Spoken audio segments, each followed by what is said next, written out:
From my earliest memories, I knew I was a disappointment. My parents never said it outright, but they didn't have to. Their expressions told me enough, especially after my sister Kate arrived 3 years later. I was Jenna, their firstborn daughter, and I would never quite measure up to their hopes for a son. I once overheard my mom telling my dad, maybe the next one will be a boy, after Kate's birth. But due to complications, there wasn't going to be a next one.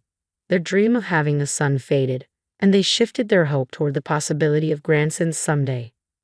Growing up, I watched Kate charm our parents effortlessly. She had a knack for it, flashing those big brown eyes to get whatever she wanted, while I learned to rely on myself.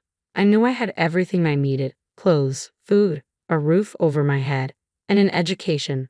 But emotional warmth was always scarce, at least for me. I gradually accepted this, building my own sense of self-reliance. In high school, I announced over dinner, I'm going to study economics. Mom and Dad exchanged glances. Are you sure, honey? Mom asked hesitantly. What about something more suitable for a young lady, like teaching or nursing? Despite their objections, I held firm, already having secured a partial scholarship to State University. My resolve only seemed to confirm their disappointment, and as usual, they barely hid it. Meanwhile, Kate's announcement that she wanted to study psychology was met with immediate enthusiasm. You've always been so good with people. Mom beamed. I'd learned long ago that their approval wasn't something I'd win, so I focused on my future, looking forward to the independence college would bring. During my sophomore year, I met James, a senior in the economics department. We literally bumped into each other in the library, where he noticed me from class. You're the one always asking the smart questions, he said, smiling as he picked up my fallen textbook. Surprised to be noticed in a positive way, I accepted his invitation for coffee. That coffee date turned into dinners, movie nights, and eventually a relationship that made me feel truly seen and appreciated. After he graduated, James landed a job at Anderson Consulting. He waited for me to finish my degree, and once I did, we moved in together. During his first visit to my parents' house, they immediately warmed up to him, doting on him and hanging on to his every word. I couldn't help but notice the stark difference in their reaction to him compared to me. They finally had the son they always wanted, if only through marriage. A year later, James proposed, and I accepted without hesitation. Despite my parents pushing for an elaborate wedding, we chose a small, intimate ceremony that felt right for us. Afterward, the questions about starting a family began almost immediately. I repeatedly explained that we wanted to save for a house first, to be financially stable. 2 years later, we bought our first home. It was modest, but it was ours. And just 3 months later, Kate announced she was pregnant. Her boyfriend Mark left as soon as she started showing, but my parents rallied around her, transforming their house into a nursery and preparing to help raise their first grandchild, Emily. My parents adored Emily, and watching them fawn over her only increased the pressure on James and me to start our own family. James was wonderful with Emily, and seeing him play with her made my heart ache with a new desire for children. We started trying, but month after month, nothing happened. After a year, my mom urged me to see a doctor, even forwarding me contacts for fertility specialists. I finally made an appointment, with James by my side. When the doctor confirmed that I was infertile, the words hit me like a blow. James was supportive, suggesting adoption or treatments, but the news weighed heavily on me. At our next family dinner, I decided to confront it head-on. Taking a deep breath, I spoke up. Mom, Dad, I need to tell you something. I can't have children. I'm infertile. The silence that followed was deafening. My mother's face twisted with disgust. Infertile, she spat as though the word was poisonous.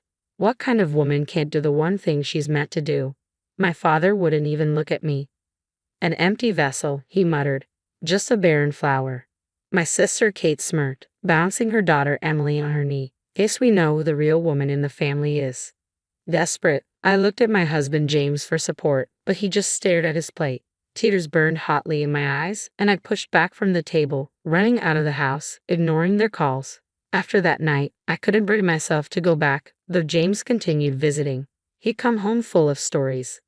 Emily learned a new song today, he'd say. You should have seen her dancing around the living room. Or, Kate made this amazing lasagna. Each word felt like a knife to my heart. Lying awake at night, listening to James breathe beside me, I wondered if he resented me. The guilt gnawed at me every time he returned from another visit to my parents' house. his eyes wistful after spending time with Emily. It was a regular Tuesday when my world fell apart. I came home early with takeout, James's favorite, but the house was empty and dark. His car wasn't in the driveway. A bad feeling twisted in my stomach, and when I called his cell, it went straight to voicemail. Then my phone buzzed. A notification from Instagram. Kate had posted a new photo. I almost ignored it but clicked anyway. My stomach dropped as the image loaded. James on my parents' couch, with Emily in his lap and Kate pressed against his side, all three grinning. The caption read, "Family time with my favorite people." My hands shook as I grabbed my keys and drove to my parents' house, my mind racing. The driveway was full, Mom's car, Dad's truck, and James's sat in. The front door was unlocked, and as I slipped inside, my heart pounded in my chest. Voices drifted from the living room. "James, you know we already think of you as a son," my mother was saying. "You deserve to be happy. And you've been so wonderful with Emily," my father added. "And Kate, she's young, fertile. You could have more children together. Why stay trapped in a marriage with—" Mom's voice dropped, but I still heard the disgust. "A barren woman." I couldn't breathe. I stumbled into the room, making them all jump. My parents and sister sat on the couch, James in Dad's armchair, Emily playing on the floor. One big happy family, plotting to push me out. What the hell is going on here? My voice was shaky but strong. James looked ashamed, but my parents met my gaze defiantly. Mom stood up, her chin high. "We're just having an honest discussion about what's best for everyone." "Best for everyone," I echoed, voice trembling. "You're trying to convince my husband to leave me for my sister." "Someone has to think about his future," Dad snapped. "You can't give him what he wants, what he deserves. Kate can." I turned to James, waiting for him to defend us, to say they were wrong. But he stared at the floor. "James," I whispered, my voice cracking. He finally looked up. "I'm sorry, Jenna," he said quietly. "But they're right. I want children, a family. And I've developed feelings for Kate." Kate smirked, resting her hand on James's arm. "Get out," she sneered. "You don't belong here anymore. This is my family now." I stared at each of their faces. My father's stern disapproval, my mother's cold satisfaction, Kate's triumphant smile, and James's guilty avoidance. 4 years of marriage, a lifetime of family ties shattered. Without another word, I turned and left. The divorce was quick and cold. We split everything down the middle, and I moved into a small apartment across town, throwing myself into my work, trying to forget. But social media had other plans. One morning, my coworker gasped at her phone. "Oh my God, Jenna, I'm so sorry. I forgot to unfollow your sister."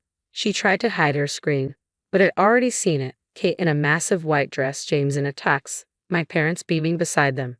"It's fine," I said, even though it wasn't. A year later, another announcement popped up. "Welcome, baby Rose."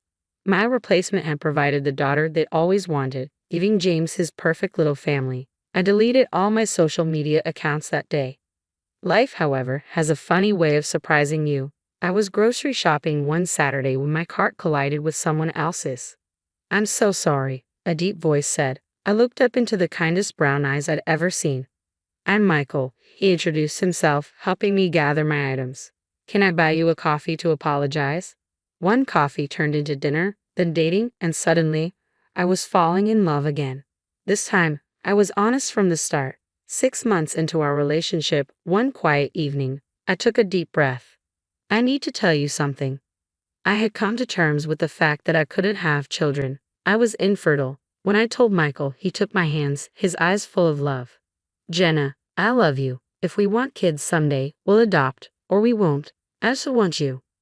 We married in a small, intimate ceremony at the courthouse with just a few close friends. No family drama, no extravagant expectations.